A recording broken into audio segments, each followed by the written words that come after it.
Okay, let me just go back a little bit so that in the recording it will be fine.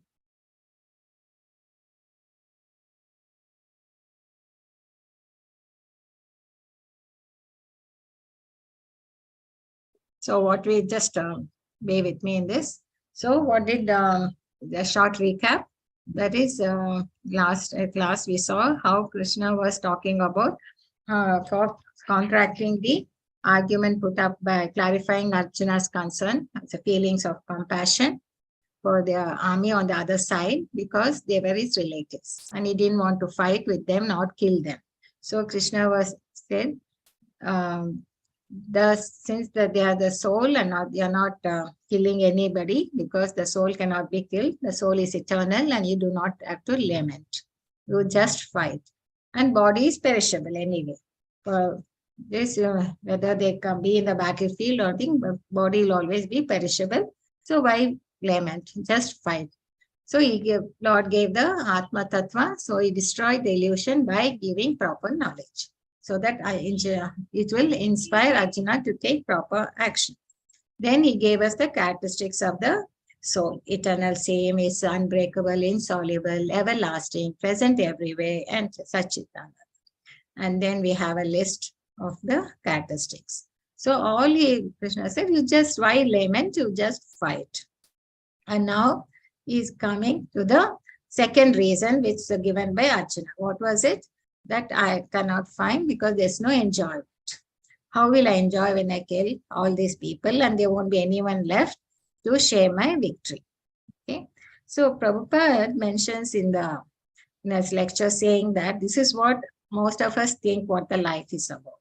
That is society, friendship, and love. If you have all these three things, then my life is set.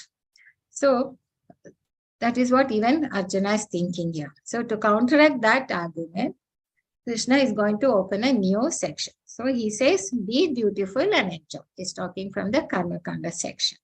Okay, just fight. Final conclusion is also to fight only. Okay, throughout it doesn't tell to not to do his duty. You just do your duty and fight. And let us see how.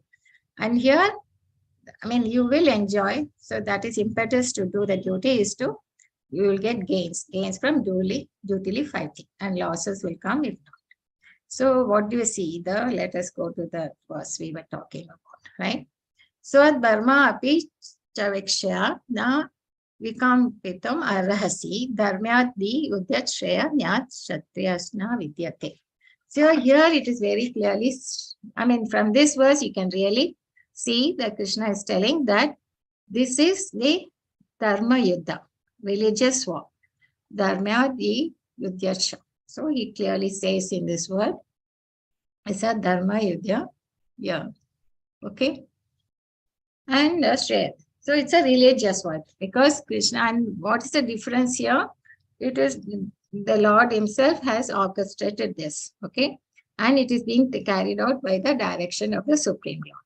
There have been religious wars in the name of the religion we've been seeing in our history in the last many years.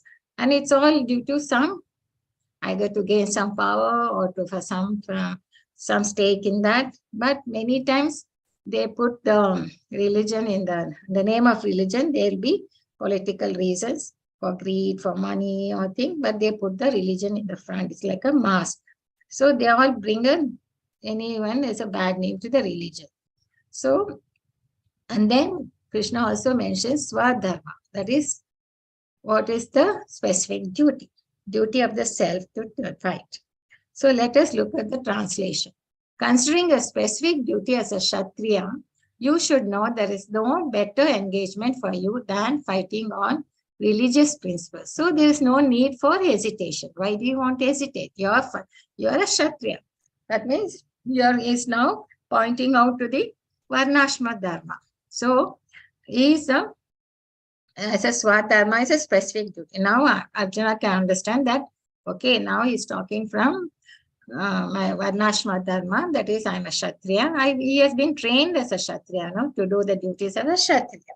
So now he's talking about the duty which comes as a Kshatriya he has to do. Okay. And you know, in Varnashma Dharma, you have four occupations. That is Brahmanas, then Kshatriyas, and then you have Vaishyas and the Sudras. Okay, and other ashramas we also know that. So, and here when we talk about duty, one thing we should understand that comes with you have some responsibilities. And how does the responsibility come? It comes because of the role you play. So if I'm a parent, I'll have a duty of the parent. If I'm a child, I have a duty as a child to study and to obey my parents, to obey the elders and things. Or if you're working in a company, you have a duty there. That is the role you play there as a manager or as a worker. So whichever role you're playing, there will be a duty assigned to it. There will be some responsibility there. So it's very clear guidelines. It's not that you choose the role, depending on the role, depending on the circumstances you are in. So that kind of, you will have that type of duty will be assigned to you. Depends on the circumstances we are in. So here, he is in the Shatriya. He is in the body of a Shatriya. He has been trained. So that is your Dharma. So he says you do your specific duty as a Shatriya. And there's no better enjoyment than fighting on religious principles. So here in the purport, anyone can read Hare Krishna. This very nice purport here. I would like you all to read. I think one of you can volunteer. Hare Krishna. Yes, Mataji. Yes, Mataji, go ahead. I am reading. Please go ahead.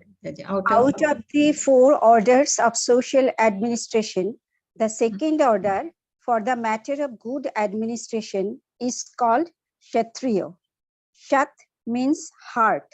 One who gives protection from harm is called Shatriya Trayate, to give protection. The Kshatriyas are trained for killing in the forest.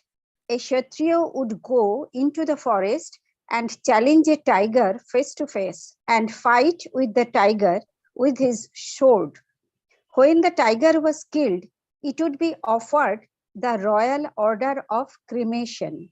This system has been followed even up to the present day by the Kshatriya kings of Jaipur state. The Kshatriyas are specially trained for challenging and killing because religious violence is sometimes a necessary factor. Therefore, Kshatriyas are never meant for accepting directly the order of sannyasa or renunciation. Non-violence in politics may be a diplomacy, but it is never a factor or principle. In the religious law, thank you, Mataji. So it is stated. Okay, Mataji, we'll just stop here. We'll just understand this. So here, what is the purport we see here? The Shatriya is, Shat means herd. That is, the Shatriya is a thing who gives protection to the citizens. Okay, protection of the body, protection to the soul, and protection to the thing. And the mental and all the three protection system. And he's been trained. Because how do they get trained? They will go to the forest, challenge a tiger. I mean, they will be trained in such a way that they can handle any kind of violence. And they won't be scared of the bloodshed or the screamings or anything. They will be quite trained in that.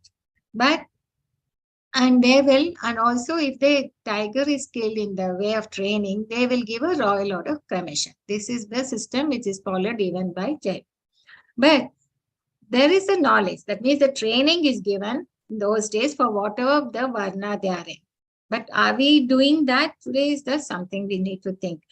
Those days in the Vedic culture, they used to see to the nature of the people and they were trained according to their nature, guna. Okay.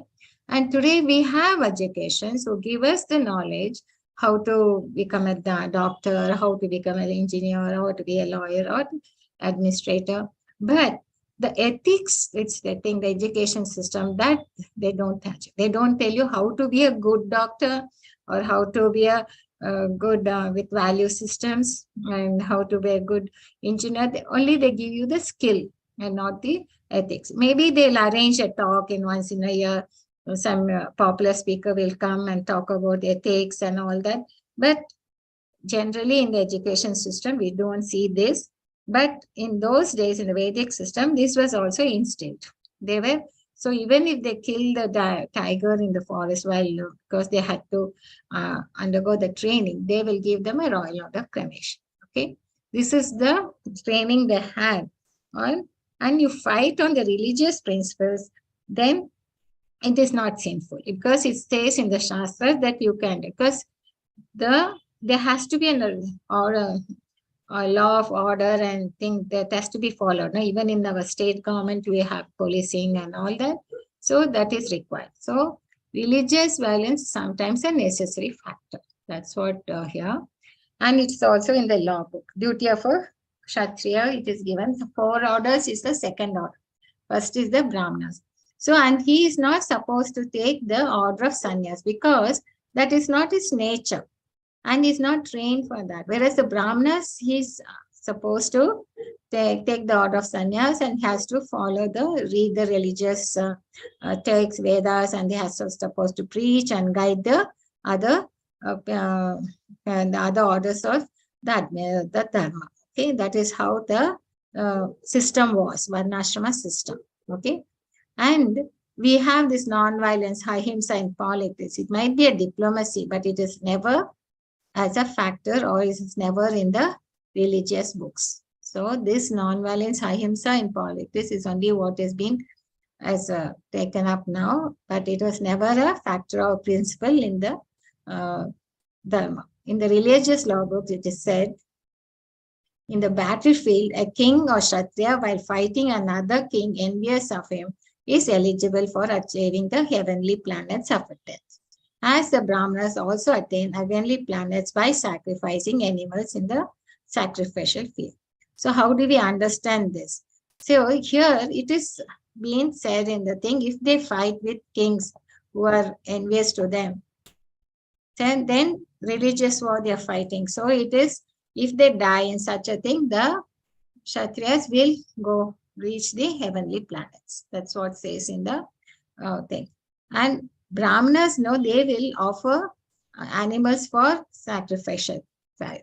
Why do they do that? So there will be a test of the mantras. They have to practice the mantras. So by the way they have to say the mantras, by saying that the animals which are sacrificed will get the human form. They will be benefited. And it is only meant for such a sacrificial. There's not any animal you go and sacrifice. No. There's a particular way, and is given in the Shastras, the how to select and how to think and what mantras do. So it is beneficial to Brahmanas as well as to the animals they sacrifice. That's what says in the religious Shastras. Therefore, killing on the battlefield on religious principles or killing animals in sacrificial fire are not at all considered to be acts of violence, because everyone is benefited by the religious principles involved. So this is what says in the Shastras, and it is not violence is being propagated here. And they were all given training how to do it and how to. So the duties which we have, it has to be on the spiritual. We have to see that it is done as per the religious, and it is assigned to us and is not chosen. Understand your duty from the giver's point. Okay, this, and whatever circumstances we are in this our life we are in, and we have a role to play, and that's how the duties are assigned. It's not a free choice. So, and because we don't understand this, there are a lot of chaos. People don't take up roles or joys or things as per their nature, or the guidance are not given as per their nature. So there's always a confusion. And then, so now we can come see the specific duties. Now I have another volunteer here. There are 2 kinds of Swadharmas. Hare Krishna. Hare Krishna. There are 2 kinds of swadharmas, specific duties, as long as one is not liberated one has to perform the duties of his particular body in accordance with religious principles in order to achieve liberation. When one is liberated, one's Swadharma specific duty becomes spiritual and it is not in the material bodily concept. In the bodily conception of life, there are specific duties for the Brahmanas and Kshatriyas respectively, and such duties are unavoidable. Swadharma is ordained by the Lord, and this will be clarified in the fourth chapter. On the bodily plane, Swadharma is called Varnashrama Dharma or man's stepping stone for spiritual understanding. Human civilization begins from the stage of Varnashrama Dharma or specific duties in terms of specific modes of nature of the body obtained. Discharging one specific duty in any field of action in accordance with the orders of higher authorities serves to elevate one to a higher status of the life. Thank you, Mataji. So here, Prabhupada elaborates on the Swadharma, the specific duties we had any living entity has. Okay, he has got two duties to do. One, because it's the soul, and another because the body he has acquired. And the body he has acquired depends on from past karma, and it has a particular nature because he would have had certain desires and he has certain mentality, which by that you would have got that particular body. So now here Arjuna is in the body of a Shatriya. So his duty in the bodily platform would be as a Shatriya he has to do. That is, comes according to this Varnashrama Dharma. Okay. But when he, as a soul, he has the duty to serve the Lord. That is Bhagavata, that is there. But if he is a liberated living entity, and then his only Dharma would be to the Lord. That is the Bhagavad Dharma. Okay. That is very clearly said here. And many times we think spirituality means to only hear about Krishna or these pastimes and all that, but nobody talks about our duties to him. Here in Prabhupada now mentions lot of, explains the Varnashrama Dharma. I mean, it is there, it was ordained by the Lord, and it is it's not in the proper manner today. It's mostly people think it's a caste system, but there is some kind of Varnashrama Dharma is there. Like there are administrative class, there are intellectual class, there are workers class, and there's business class. Yeah, we have that. It's there. But they're all not doing it as per their nature. They don't select it as per their gunas. They go by saying that whatever it is from the material point of view, whatever the reason. So here it's very clearly said, as long as one is not liberated, he has to perform the duties of the particular body in accordance with the religious principles to achieve liberation. Okay. So if he is liberated, his specific duty becomes spiritual, and it is common for all. And if in the bodily thing, that means he has as a Brahmana or the Kshatriya, whatever it is, he has to follow the religious principles. So whatever the strength or weaknesses does this body bring, then you have to use it in the best way possible. Okay, and to come out of that bodily consciousness to get liberated. Okay, so performing Dharma, and here Prabhupada makes another statement here. Human civilization begins from the stage of Varnashrama Dharma. Till then, you will be in the human form, that is in the animal thing. Only when you start from the Varnashrama specific duties of the nature, when you obtain, the civilization starts. And discharging one specific duty in any field of actions, the order serves to elevate one to a higher status of life. So this is what the Krishna is saying, that you do your specific duty as per the nature you have, as per the thing, Varnashrama's prescribed duties, and the goal, and you go leave the thing. That is the thing. Performing Swadharma distinct gradually elevates to a higher platform. And it doesn't support artificial renunciation or acceptance of sannyas by a Kshatriya. He said no. And then he continues to say, O Partha, happy are the Kshatriyas to whom such fighting opportunities come unsought, opening for them the doors of the heavenly planets. We saw now that the Shastra says that if they fight and they for religious principles, they will go to and they get killed, they will go to the heavenly planets, or they won't go. And it's a good opportunity for the Kshatriyas They will wait for such opportunity to fight. Okay, it is unsought for them. And then if you do not fight, perform your religious duty of fighting, what happens? Then you will certainly incur sins because you are neglecting your duty. See, you are a Shatriya and you are not performing your duty. So that means you are neglecting, you will surely incur sins for neglecting your duties. So by refusing to fight, you are not only you are neglecting your duty of sin, you also will lose your reputation as a fighter. See, Arjuna was very famous, no, because he was such a thing. He had got his Pashupatra and so many things, and he was very famous as a warrior. And so people would be expecting him to see him how he fights. So then he's telling you are running away from the battle. This is a moment for celebration for Kshatriyas. And it is, they will always look for it. And here's a win-win situation. They will get the heaven or they will win the battle. But now you are trying to run away from the battle and not doing your duty. So it is like a sin for you. And you also will lose your reputation. So what happens? You certainly incur sinful activities.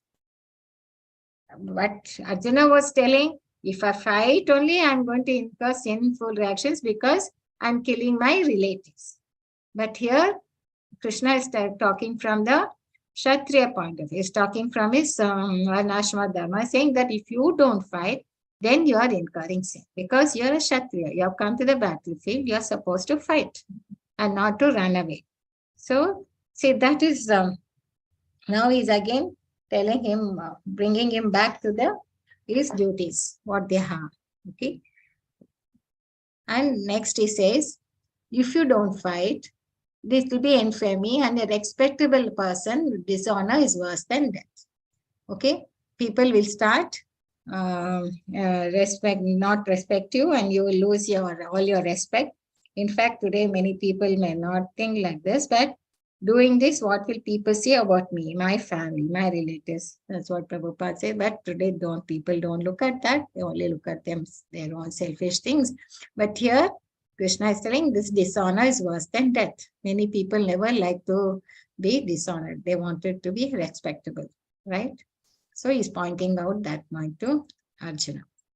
And then say the great generals who have highly esteemed your name and fame will think that you have left the battlefield out of fear only, and thus they will consider you insignificant. Okay, yeah, and everyone knew he was a great warrior, so their expectations would be that you will again have your glory and fame and all will be there, and they will think that you have left the battlefield out of fear only. They won't think that you have been compassionate. That nobody will understand that way. So, but Arjuna was saying that he was already expressed that he's feeling compassion and he thinks he's doing a noble act by not fighting. But he says people won't think like that. They will say that you have run away from the battlefield out of fear. Okay. So Lord Krishna continued to give his verdict to Arjuna. Do not think that the great generals like Duryodhana, Karna and other contemporaries will think that you have left the battlefield out of compassion for your brothers and grandfather. They will think that you have left out of fear for your life. And thus their high estimation of your personality will go to hell. So here Krishna is telling that you may think for compassionate, but your other contemporaries won't think like that. They think you have run away out of fear. And please don't do that. Your enemies will describe you in many unkind words and scorn your ability. What could be more painful to you? See, the way Krishna is bringing out all the arguments from every angle, He's talking that your enemies will scorn you, your others, your friends and your family will have such high esteem for you, you will fall down in their face. And it's your duty as a Shatriya to fight, but you're running away from the battlefield. So it's not right. Karmakanda. And then finally he says, either you'll be killed on the battlefield and attain the heavenly planets, or you'll conquer and enjoy the earthly kingdom. Therefore, get up and with determination and fight. So it's a win-win situation. It's not lose-lose situation. It's a win-win one. So you get up and fight. This is what the Lord says, right? Fight. Then now comes the another twist. So till now he was talking from the fighting. He says, you fight because you're a Shatriya and it's your duty. And it's in all the reasons he gave. Now, in this verse, he goes one step beyond. Fight for the sake of fighting, without considering happiness or distress, loss or gain, victory or defeat, and by so doing, you shall never incur sin. See, now he's telling to go beyond enjoyment, beyond enjoyment. Just do it as your duty. Don't bother about happiness or distress, loss or gain, victory or defeat. Just do it because it's your duty. He's telling now, you go beyond that. Till now, he was telling, you do it because you will get enjoy, you will materially benefit, will be there. Life is meant enjoyment, but enjoy it in the right way. But now he's telling you to selflessly be dutiful. Go beyond enjoyment. Sukha dukkha samakritva. Lava lav jayo jai tata yudda yujasya. Naivam papam avaps. You won't get incur sin if you do that. So anyway, you have a duty. You have a role to play. You have come here in this material. You have a role to play. And you just do it as your duty. Let us see the purport. So Lord Krishna now directly says that Arjuna, you should fight for the sake of fighting because he desires the battle. Now he's clearly come out. He says, I want this battle to take place, so you do it. Don't bother about happiness or distress, profit. Just in the activities of Krishna consciousness. That everything should be performed for the sake of Krishna is transcendental consciousness. So there is no reaction to material activity. See now, first he told about the knowledge, how the jnana, this is a soul, a body will be perishable anyway. Why you're lamenting, you fight. Now, next, he talked about his duty. You are a Shatriya. Or whatever we have a duties, we have to do our duty. And now he's combining the both, the spiritual, the jnana and the material, the specific duty. Now he's telling you just do it and don't bother about without considering happiness or distress or loss or gain. By so you shall never incur sin. So this is the thing. But who has completely surrendered himself in the activities of Krishna consciousness is no longer obliged to anyone, nor is a debtor to anyone, or as one is in the ordinary course of activities. So there is a verse here in Eng where it says, Devashi Bhutapa Nirnam Prittam, Na Kinkaro Nayam Rani Charajan, Sarvat Manahya Sharanam Sharanyam, Gato Mukundam Pariyate. Anyone who was completely surrendered unto Krishna, Mukunda, giving up all other duties, is no longer debtor, nor is obliged to. See, when we are born in this world, when we think, we have a duties to the demigods because they are controlling this nature, they are giving us all the facilities to live here. Now the sages, they are given us the scriptures to follow as like a way, the life manual. Then the people in general who are there with us, the society and all that, our kinsmen, our humanity, now forefathers whose wealth we enjoy. So we are obliged to all of them. Devashi Bhutapa Nirnyam Pitrana. But if you take the shelter of the Lord, Krishna consciousness, then he takes care of it. So you don't hear no more have a duty because the Lord takes care of all the other things. Otherwise, till then, you are still obliged to all of them. Okay. So this is a indirect hint given by Krishna to Arjuna in this verse, and the matter will be more explained in the following verse. Okay. So now he's bringing him to the other platform. Now he's coming slowly, he's telling, go beyond enjoyment. In verses, we saw about the jnana, then he talked about karma, his duty. We saw about the identity, then we saw about the karma, the duty. Now he's telling, he's joining the two, the knowledge and the karma, says, go beyond that. Don't bother about the happiness or distress. So what is it telling is to do your duty selflessly. Nishkama karma yoga. What is that?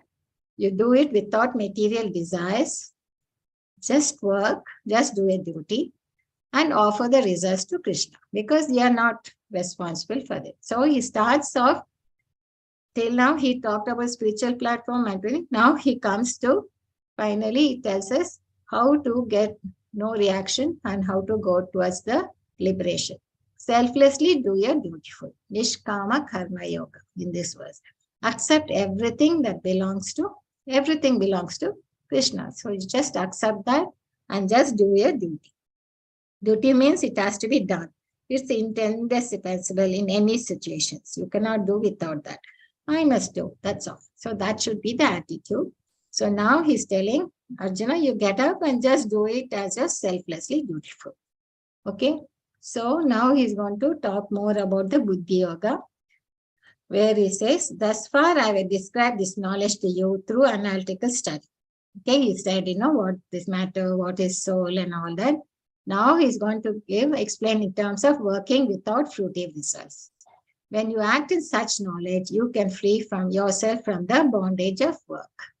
So now he's going to go in step further. So he's good. Slowly he's building up the philosophy, slowly he's giving him the knowledge step by step, because he has to tell him by the religious man. Yes, because Arjuna had gave the reasons like valid. It was on the religious principles. So now Krishna has to clarify that by philosophical tattva as well as for the reasons. So now first it gave him the Atma tattva, then he came to the thing and said, no, you do your specific duty. And then he's going to a step beyond, saying do it because it's just your duty. Okay. In this endeavor, there's no loss or diminution. A little advancement on this path can protect one from the most dangerous type of fear.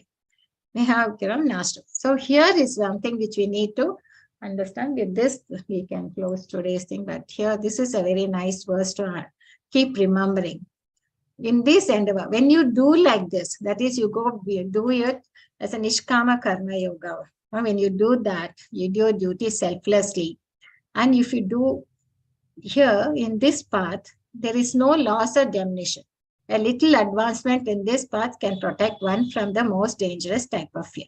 So what does he mean is that, see, when you progress in the material life, you have done, you have achieved, you have finished your education, you got a good job, then you got settled in life, and then you have made progress in material wealth and everything, and you're gone.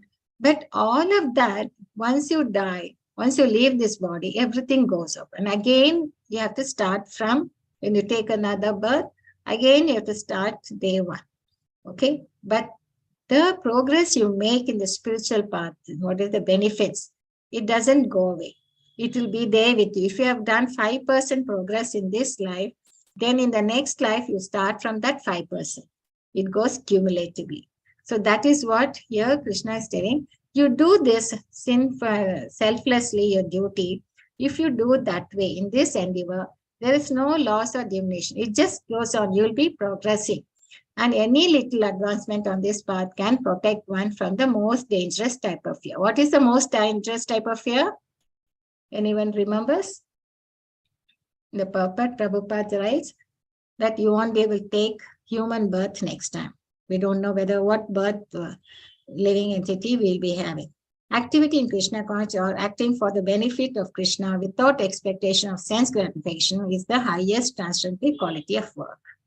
Any small beginning of such activity finds no impediment, because any progress you make, any work begun on the material plane has to be completed. Otherwise, the whole attempt becomes a failure.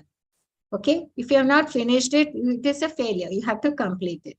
But any work begun in Krishna consciousness has a permanent effect, even though not finished. The performer of such work is therefore not at loss, even his work is incomplete. So this is what is most encouraging for us. You might think, why now only have come into this path? Only now I am trying to understand this, and am I late? He says, no, it's never late. You have stepped into this path and it is always beneficial. It will be carried over even in your next life. 1% done in Krishna consciousness bears permanent results. So that the next beginning is from that point of 2%. Whereas in material activity, without 100% success, there is no profit. So, and here Prabhupada writes this example of Ajamila performed his duty in some percentage of Krishna consciousness, but the result he enjoyed at the end was 100% by the grace of Lord. So, you might think, why did Ajamila was given a second chance? He had certain punya and all that with him, okay? But there was certain sinful desire which was there, inherent in him, which came up, manifested, and he fell into the sinful activities. But when he uttered the final hour, when he uttered the name of the Lord, he was given a second chance because of that. Because Krishna doesn't forget all he has done before, the past activities, and gives them a second chance. So by the grace of the Lord. So this is what it means. So whatever we have done in a Krishna, in a spiritual path, that benefit will always be there with us. So we should not be discouraged. So whatever we have done, and this is the thing. And this is also given in the Bhagavatam. If someone gives up his occupational duties and works in Krishna conscious, then falls down on account of not completing his work, what loss is there on his part? And what can one gain if one performs his material activities perfectly? Then what if again the whole world yet suffer the loss of his? That means even if he is very advanced in material platform, but if he doesn't do anything in the spiritual path, then it's a loss to him. Okay. So the fear is working again to this. At least one is sure to, this is what is the next life of being born again as a human being, either in the family of a great cultured Brahmana or in. So this is the unique quality of dana. So this is what Prabhupada here, Krishna says, any advancement on this can protect one from the most dangerous type of fear, of not being born as a human being again. Okay. So with this, we'll close and take up some questions. Okay. I hope, because I wanted you all to, this is where we are mostly in this Karma Kanda section. So I thought let us understand